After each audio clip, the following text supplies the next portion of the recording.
ayé sọ pé kò lè ṣe ayé sọ pé kò lè ṣe o ó ṣe yí o ó ṣe yí ojú tọ̀tá ayé sọ pé kò lè ṣe ta là ń sọ̀rọ̀ ẹ̀ ayé sọ pé kankan fò lè ṣe ọ̀tá sọ pé kò lè ṣe o àwọn ọmọ Yorùbá sọ pé kò lè ṣe o ọmọ Yorùbá á ní Ààrẹ Ọ̀nà Kakanfò ilẹ̀ Yorùbá Ìbà Gani Adams the 15th Ààrẹ Ọ̀nà Kakanfò gẹ́gẹ́ bí ẹ̀rọ àwọn ọmọ ẹ̀yìn wọn bó ṣe máa ń sọ ẹni bàbá yóò lè kojú àwọn Bandit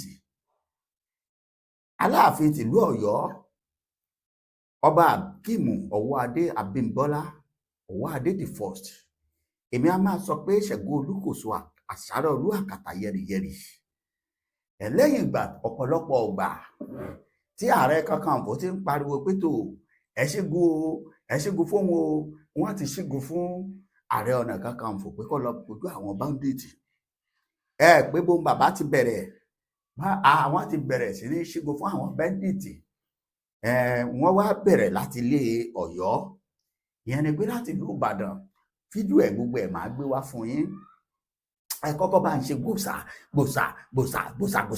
fún Ààrẹ Ọ̀nà Kakanfò ilẹ̀ Yorùbá ìdí tẹ́ fi ṣe gbòsà ni pé style tí wọ́n fi bẹ̀rẹ̀ sí operation wọn ó fẹ́ yàtọ̀ sí tẹlòmíì nǹkan kan máa gbé fídíò kan yẹn níbi tí bàbá yìí ti kọ́kọ́ sọ̀rọ̀ wípé tó bẹ́ẹ̀ bá lè gbé iṣẹ́ ilé àwọn lọ́wọ́ bẹ́ẹ̀ bá lè ṣẹ́gun fún àwọn ohun tó máa ṣẹlẹ̀ sí àwọn Bandit ìyẹn ni pé àwọn Fúlàní darandaran tí wọ́n sọ̀rọ̀ àwọn di darandaran bí wọ́n ṣe mú wọn tí wọ́n kà wọ́n kò àtàwọn ibi tí wọ́n ti sọ pé àwa ò ní ìbọn ṣùgbọ́n a ní ohun tó ju ìbọn lọ àwa ò ní ìbọn ṣùgbọ́n a ní ohun tó ju gbogbo ìbọn wọn tí wọ́n ní àti ìbọn tó ju ìbọn lọ gbogbo ẹ̀ lẹ́ẹ̀rí wò lórí ètò yìí níbi tí bàbá ti bẹ̀rẹ̀ ẹ má jẹ́ ń gbà yín lásìkò nítorí ìjọba àsìkò ẹ kọ́kọ́ lọ wo ibi tí bàbá ti bẹ̀rẹ̀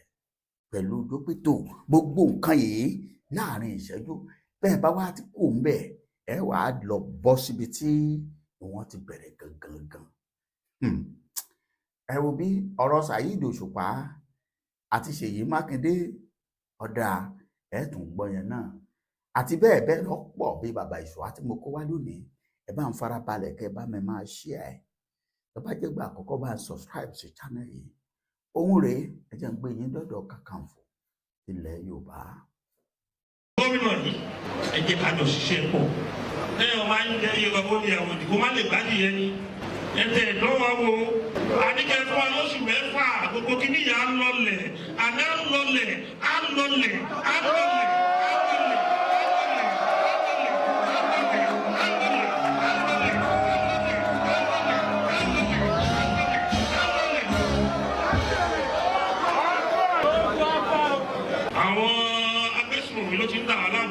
Oríṣiríṣi ibi ló ti gbà wọlé Yorùbá ìyẹn láyé ń pe àwọn gómìnà wa ẹ jẹ́ ká jọ ṣiṣẹ́ papọ̀ ká lé àwọn pípọ̀ ìpa ọ̀dà wa ló ń jẹ́ terrorist lẹ́gbẹ̀ẹ́ OPC ló ń jẹ́ bẹ́ẹ̀ tí OPC bá fẹ́ jà tí 500 OPC bá fẹ́ jà darapọ̀ mọ́ ẹ̀ tí wọ́n láyé ẹ̀bẹ̀ ní agbádá là ń wọ̀ ẹ̀ tí wọ́n lẹ̀ ìgbà kábíyèsí Aláàfin sọ̀rọ̀ ní àárọ̀ ìbò ní nǹkan tá a sọ lórí ọ̀rọ̀ security ilẹ̀ Yorùbá o kàn rí nọ́mbà kábíyèsí ní 6:30 sound unusual kábíyèsí ò pè mí ní early hour bẹ́ẹ̀ o dẹ̀ ṣe jí mójú bá pè o ọ̀rọ̀ insecurity ni we spoke for 1.5 hours lórí ọ̀rọ̀ insecurity ilẹ̀ Yorùbá. why did it stop about the insecurity of Yorùbá but àti kọ́lẹ́tà àti pé àwọn gómìnà yìí ẹ jẹ́ ká jọ ṣiṣẹ́ pọ̀ lẹ́yìn ọmọ ayé jẹ́ iye ọmọ ní àwọn ìdìbò má lè gbádìí yẹn ni. àdìgẹ́ fún wa lóṣù mẹ́fà gbogbo kìíní yà á lọlẹ̀ àná á lọlẹ̀ á lọlẹ̀ á lọlẹ̀.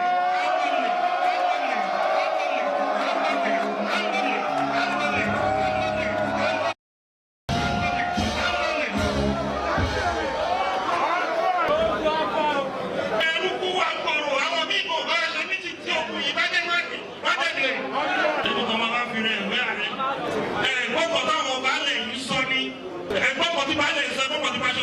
gbogbo àwọn tó ti ṣẹgbẹ́ wá ti wà níbi òkè àgbà rẹpẹtẹ. Wọ́n sáwọ̀ gbẹ́ lọ́yọ̀ state tí wọ́n sáwọ̀ gbẹ́.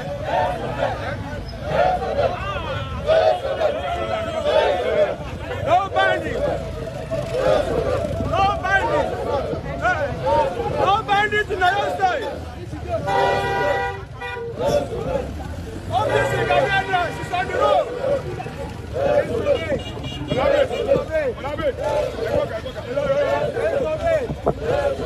No bandit. No bandit in Oyo State.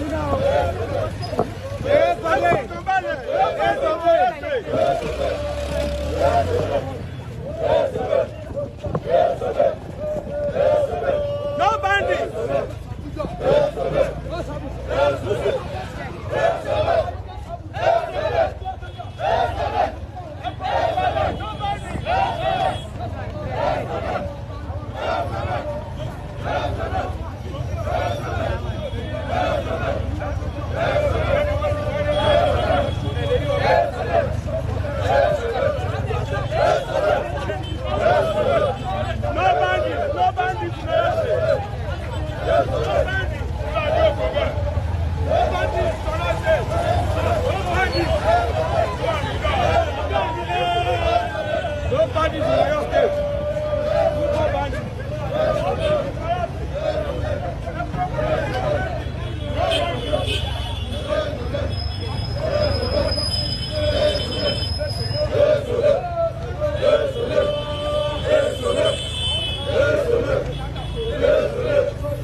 Ẹ káàbọ̀ padà.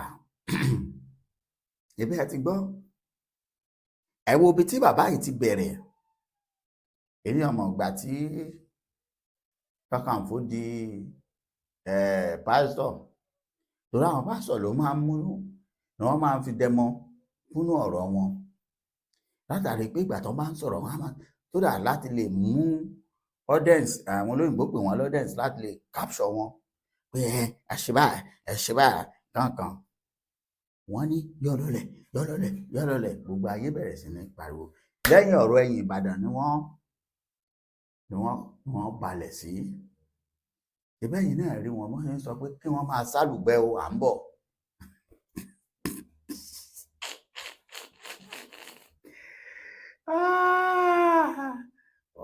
Ọ̀rọ̀ dáadáa pẹ̀lú Láfin torí yìí sọ̀rọ̀ burúkú. Pé gbogbo ẹ̀yin agbésùnmọ̀mí ẹ máa rọ́lùgbẹ́. Ẹ dákun nígbà tẹ́ ìṣe ọlọ́pàá Nàìjíríà, wípé ìmọ̀ ọ̀pọ̀ ọlọ́pàá Nàìjíríà ni wọ́n pè wípé tó olè ń jà o, ẹ wá bá wa mú wọn o. Wọn á ní àwọn ti gbọ́, wọn sì wà lóòótọ́, kì í ṣe pé wọn ò ní wá, ṣùgbọ́n láti kìlómítà bí 30 ni wọ́n á ti máa búlò sàárín. Ẹ dákun olè wo ní òdúró. Ẹ̀yin agbésùnmọ̀mí tẹ́ wà ń Ìbàdàn, eré igbó rere.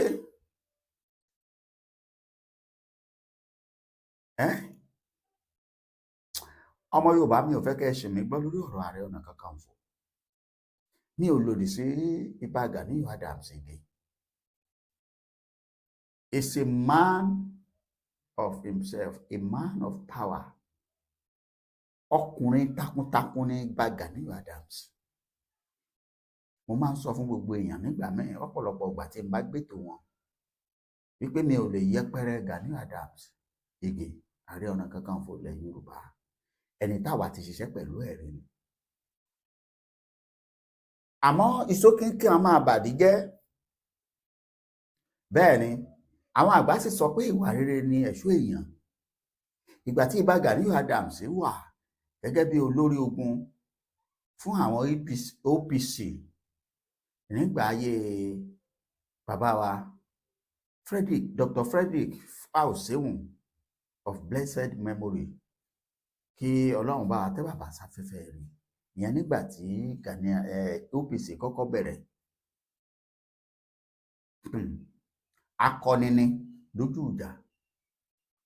Mo sọ pé kí ni akọni ni, ẹni bá máa criticize mi kó criticize mi lórí ẹ̀. Lórí akọni ni Gani Adams Ìgè. Akọni tí ò ní bẹ̀rù ogun ni. Àmọ́ lẹ́yìn ìgbà tó finá wo ní ogun ìjọba, àwọn Gani Adams kó Nàìjíríà títí tí wọ́n fi mú. Àmọ́ ẹ wá gbọ́ nǹkan kan o, torí mo mọ̀ pé gbólóhùn yìí amúkẹ́lòmíràn sọ pé ebi Ìgbòho sá lọ, Ìgbòho sá lọ, ebi Gani Adams sá lọ. Lóòótọ́ ni nígbà tá à ń sọ̀rọ̀ ẹ̀ yìí, Gani Adams, àwọn tó wà láyé tó jẹ́ bàbá nígbà yẹn wọ́n láyà ju àwọn tó wà láyé sí i lọ. Àwọn tó wà láyé ńgbà yẹn wọn ò fẹ́ mọrú ẹni tó ń jẹ́ ìjọba. Tó o bá gbówó wá, parẹ́ pẹ̀lú owó ẹni. Nítorí Gani Adams, irú àwọn ni bàbá wa Abraham Adesanya, late Ọọ̀ni of Ifẹ̀, late Aláàfin Ọ̀yọ́, late Bọ́lá Àyìgè. Oh my God. Àtàwọn akọni nígbà náà lọ́hùn tó jẹ́ bàbá alẹ̀ Yorùbá. Ẹ fẹ́ mú Gani, kò sí wàhálà, àwọn gangan ló ṣokùnfà òkè ṣe bí òun tẹ́ ẹ fẹ́ mú. Nígbà tíjọba lòun mú, àwọn náà lọ gbà padà. Àmọ́ nínú àkókò ìjọba Sunday Adéyẹmọ Ìgbòho ṣá, àwọn tó wà lórí àlééfà ìjọba ńlá yẹn, àwọn yẹn ti jẹ́ dòdò. Ẹ má bínú, ẹnu wọn ò lè sòdodo. Bí kan ní wọn bá gbé pápẹ́rẹ́, òun náà ọba lọ ni. Bí èbá ṣe bẹ́ẹ̀, bàbá wa Professor Banji Akíntóyè ṣe di ènìyàn tí ń lọ gbé lẹ́yìn odi. Ìbà Gani Adams ti jà fún ìran Yorùbá rí, but lọ́nà ọ̀tọ̀. Àmọ́ lákòókò gangan gbogbo ìgbà tí wọ́n sì ń jà yẹn, ìfẹ́ sì ń bẹ láàrin Yorùbá àtàwùsá àti Fúlàní, kò sí ìsíjà. Bẹ́ẹ̀ ni a ṣe ń tò ó sì ń rẹmọ. Nígbà tí wọ́n wá nílò wọn gangan, ìgbà wọn yẹn ni wọ́n lọ gbowó pipeline allegedly ni wọ́n ń gbowó lọ́wọ́ ìjọba. Wọ́n bá OPC jọyìn ẹgbẹ́ Jonathan. Ẹyẹ iye ọmọ báyìí la ní àwọn àkàǹpé fún yín. Ibi tí ìran Yorùbá ti wọ́n pé olóyè Sunday wá dìde, ó wá kojú ogun yẹn. Ẹ̀yin Fúlàní má kàràn mi mọ́. Àmọ́ àkókò tó kojú ẹ̀ yìí, gbogbo àwọn tó kùn lálágbára yàtọ̀ s'Aláàfin Ọ̀yọ́, bàbá náà gan kò sẹ́ni tó máa sọ̀pọ̀tì ẹ̀ mọ́. Irú àwọn Ladoja ò sí ń pò, wọ́n ti kó gómìnà, àwọn náà ń sá káàkiri ní. Nínú àwọn gbọ́dọ̀ sọ̀rọ̀, olóṣèlú sì ni wọ́n. Irú àwọn tó kù lọ́ba nísìnyí ò sí ń pò. Ṣé bàbá Aláàfin Ọ̀yọ́ nìkan? Àbáwọn ọba tó jẹ́ pé àwọn olóṣèlú ló gbé adélé wọn lórí ni wọ́n ó dìde pé tó àfẹ́ gbèjà Sunday. Àwọn náà fi fara balẹ̀ fẹ̀sọ̀ sọ pé kó lóye sọ alele má dúró má máa rọṣẹ̀. Orin Pasuma má sáré aṣáájú láyé balaye náà fi kálẹ̀ rabata ó dìlú mi. So ibi tí mò ń lọ lónìí ibà Gani Adams gè iṣẹ́ tí Aláàfin Ọ̀yọ́ gbélé yín lọ́wọ́ àwọn ọmọ Yorùbá ń jẹ́ kó yé yín lónìí pé kò gbọ́dọ̀ dí iṣẹ́ tolóyè Sunday Adéyẹmọ lọ́wọ́. Olúkúlùkù ìhun táwa ń fẹ́ tèmi ti ẹ̀ rò pé ó yẹ k'Aláàfin Ọ̀yọ́ ó ṣe ó tó ṣe léyè àmọ́ ọ̀rọ̀ Ọlọ́run là á tẹ̀lé. Ó ní ká máa gba àwọn àgbààgbà nímọ̀ràn. Àmọ̀ràn tèmi fẹ́ gba Aláàfin Ọ̀yọ́ ni pé ó yẹ kí wọ́n gbìyànjú àti parí ohun tó lè dàbí ìdúkùú aáwọ̀ láàrin ibà Gani Adams àtolóyè Sunday Adéyẹmọ. Wọn ò jà lóòótọ́ ṣùgbọ́n a máa ń jìjà agbára lábẹ́nú. Èmi jù ọ́ ìwọ ò jù mí. Bẹ́ẹ̀ ni tẹ́ ẹ bá mọ̀ pé ẹ fẹ́ gbógun ti ìwà àgbàjẹ́ ẹ fẹ́ dojú ìjà kọ ètò àìsí ààbò nílẹ̀ Yorùbá àárín àwọn méjèèjì yìí gbọ́dọ̀ gùn bí bẹ́ẹ̀ kọ́ ẹ kàn fẹ́ dákun torí pé wọn ò lè pa ara wọn. Ẹ̀yin àgbà náà lẹ́bọ̀ lẹ́ní alágbára méjì kò lè wọ ọ̀nà ọkọ̀ kan náà.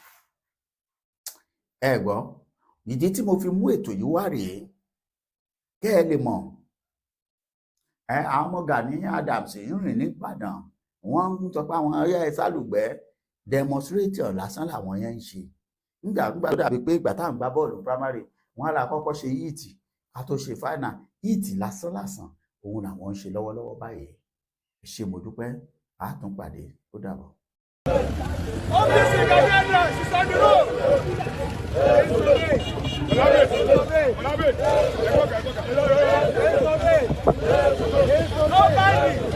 No bandit, no.